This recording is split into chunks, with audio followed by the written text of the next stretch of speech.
Qual a sua visão acerca de programas de redistribuição de renda e seus efeitos sobre o nível de bem-estar na economia de um país? Acredita que a redução da desigualdade é algo importante ou que a geração de riqueza vem antes? Bom, a gente precisa, antes de mais nada, definir de que programa de transferência de renda que nós estamos falando, né? Porque há vários programas de transferência de renda, né? Ensino superior público e gratuito no Brasil, que é uma bandeira das esquerdas, aliás. Isso é um programa de transferência de renda regressivo, né? Você taxa a sociedade inteira para financiar o estudo nas universidades públicas, principalmente. Isso mudou um pouco agora com a instituição do regime de cotas, que tem muitos problemas. Eu não sou um entusiasta desse tipo de solução, mas pelo menos minorou esse problema que eu vou mencionar agora, né? O regime de cotas minorou esse problema, mas ensino superior público gratuito no Brasil é um programa de transferência de renda regressivo. Você transfere renda na sociedade inteira para as famílias, principalmente para as famílias de maior renda, né? Porque, como a gente sabe, nas universidades públicas, em boa parte dos alunos vêm dessas famílias de renda mais alta. Esse é um programa de transferência de renda ao qual eu me oponho, porque a transferência é regressiva. Um programa de transferência de renda que está sendo desmontado ainda no Brasil, não foi desmontado completamente, né? Instituído pelo governo Dilma, né?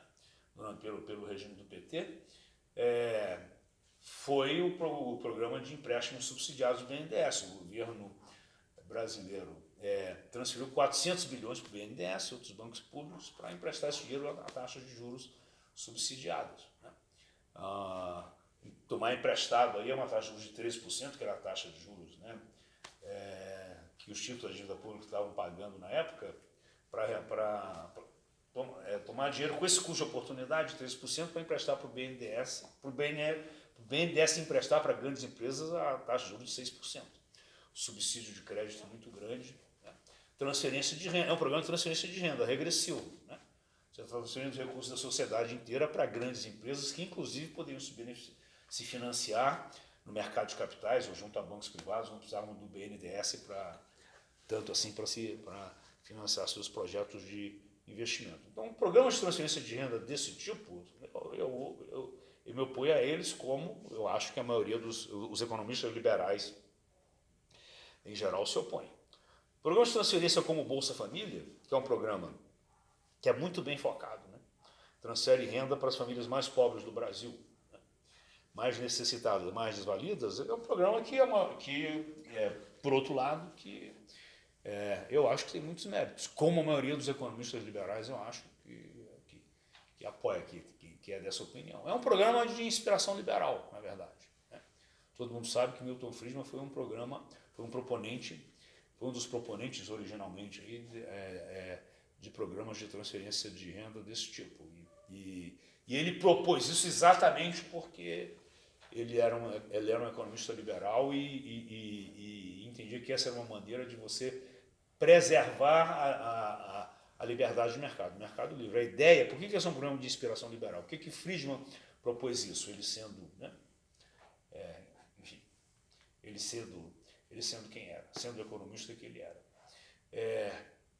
Para resolver o seguinte problema: a sociedade pode, por exemplo, se preocupar com o fato de que as famílias muito pobres, dado o preço do leite, não têm renda suficiente para comprar leite na quantidade que seria desejável lá para alimentar as crianças ou algo assim. A sociedade pode ter essa avaliação, né, de que seria desejável aumentar o consumo de leite das famílias muito pobres. Ela não tem condições de fazer isso porque a renda é muito baixa em vista do preço do leite. Uma solução inadequada, né, segundo Friedman, seria você estabelecer um teto, né, tabelar o preço do leite, abaixo do preço de mercado. Estabelecer um preço máximo para o leite inferior ao preço de mercado. Baixar o preço, através de controle de preço pelo governo. Isso seria inadequado porque seria ineficiente. A redução do preço reduziria a oferta, aumentaria a demanda, você ia gerar a escassez do produto, né? Menor oferta, demanda maior, falta do produto. Uma solução ineficiente. O que Friedman propôs como alternativa a isso? Se a sociedade está preocupada em permitir que as famílias, possibilitar as famílias mais pobres aumentar o consumo de leite, se faz transferência de renda para as famílias mais pobres. Taxa os mais ricos, né? Tributos os mais ricos e transfere a receita desses tributos para os mais pobres. E deixa as famílias comprarem lá, né, gastarem essa renda como elas quiserem. Deixa o mercado funcionar livremente. Isso é uma coisa, é uma proposta baseada no segundo teorema do bem-estar, que diz que qualquer distribuição de renda, né, o mercado livre ele suporta qualquer distribuição, ele produz uma alocação eficiente, né, para qualquer distribuição de renda que seja dada. Esse, no fim das contas, é o que é o fundamento econômico da proposta. Você transfere renda para as famílias e deixa o mercado decidir a alocação de recursos.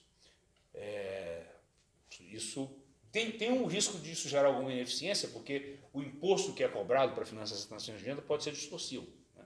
Acho que aí os economistas podem ajudar a propor um esquema de tributação que seja menos distorsivo, né? Mas é uma ideia, é um programa de inspiração liberal, tem fundamento liberal. Bom, então, programas de transferência de renda desse tipo, eu acho que devem ser apoiados. No Brasil, foi um programa bem sucedido que, até onde eu posso dizer, conta com o apoio da maior parte dos economistas que tem esse tipo de orientação liberal. Quanto ao trade-off entre distribuição de renda e criação de riqueza, né, eu acho que essa não é uma questão completamente decidida na literatura. Há alguns argumentos no sentido de que uma distribuição de renda mais desigual tende a promover, tende a estar associada a taxas de crescimento mais alta, né? O motivo seria a questão dos incentivos, né? Quando você tributa o capital do trabalho, a renda do capital do trabalho, isso pode reduzir os incentivos para ofertar trabalho e acumular capital, né? Reduz a oferta de fatores de produção, de recursos produtivos na economia e portanto, afeta o crescimento do produto. Tem esse problema dos incentivos, né? Um outro argumento também nessa direção de que uma distribuição de renda mais concentrada tende a favorecer o crescimento, vem da ideia de que a taxa de poupança, os ricos tendem a poupar uma proporção maior da sua renda do que os pobres, né? A taxa de propensão a poupar dos ricos é maior do que a propensão a poupar dos pobres. Se isso é assim, quando você transfere renda dos pobres para os ricos, a taxa de poupança na economia aumenta, né? Você está transferindo renda de quem poupa pouco para quem poupa muito. E o aumento da taxa de poupança tem um efeito positivo sobre a taxa de crescimento, estimula o crescimento. Esse é um outro argumento na direção de que uma distribuição de renda mais desigual tende a ser favorável para o crescimento. Mas há argumentos na direção contrária também, né? E são três, eu diria, basicamente, na literatura de crescimento. Se você tem uma distribuição de renda muito desigual, é mais difícil, por causa da desigualdade mesmo, né, você conseguir formar consensos em torno de medidas de política econômica que são necessárias. É mais difícil você ter consenso político em sociedades muito desiguais. E, às vezes, para implementar certos programas, né, macroeconômicos, medidas macroeconômicas que exigem algum sacrifício, fica mais complicado em sociedades mais desiguais. Você não consegue reunir o apoio político necessário para fazer isso, porque o grau de consenso na sociedade é menor, o dissenso é maior, né? Nesse sentido, então, uma distribuição de renda muito desigual seria deletéria para o crescimento, poderia reduzir a taxa de crescimento, porque dificultaria a implantação de políticas macroeconômicas que, às vezes, você precisa implantar, né? Outro motivo por que uma distribuição de renda muito desigual tende a reduzir a taxa de crescimento econômico é a questão da formação do capital humano. Pode ficar difícil, né, para os filhos das famílias mais pobres acumular capital humano, né? Porque não tem renda para isso, né? Uma distribuição de renda mais igual, né, fomentaria a formação de capital humano. Se as famílias pobres não podem se financiar no mercado de capitais, financiar a educação, né, dos seus membros, né, dos seus filhos no mercado de capitais, e frequentemente não podem, porque tem imperfeição no mercado de capitais, né, a desigualdade de renda é um problema. Tende a inibir a formação de capital humano, especialmente nas famílias mais pobres.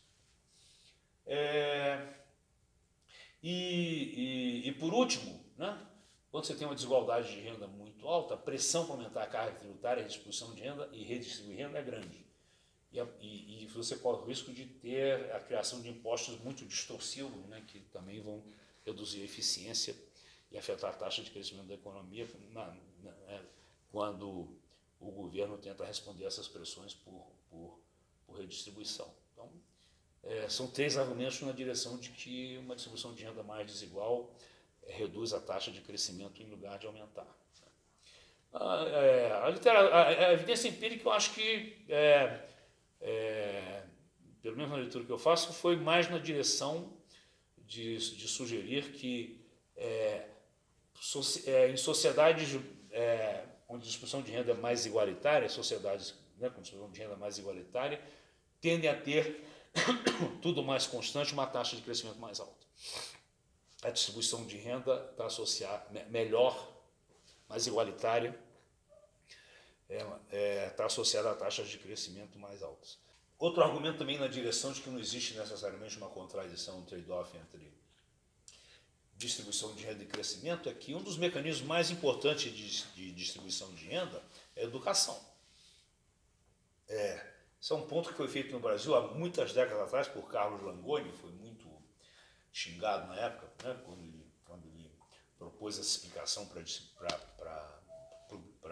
distribuição muito desigual de renda no Brasil. Ele falou que isso está basicamente relacionado com desigualdade na educação. Você aumentar a escolaridade da população, simultaneamente tende a distribuir renda, né, e a promover, né, crescimento econômico. Não tem nenhuma incompatibilidade entre crescimento e distribuição nesse caso. Uma mesma política distribui renda e aumenta a taxa de crescimento. Então, eu acho que não.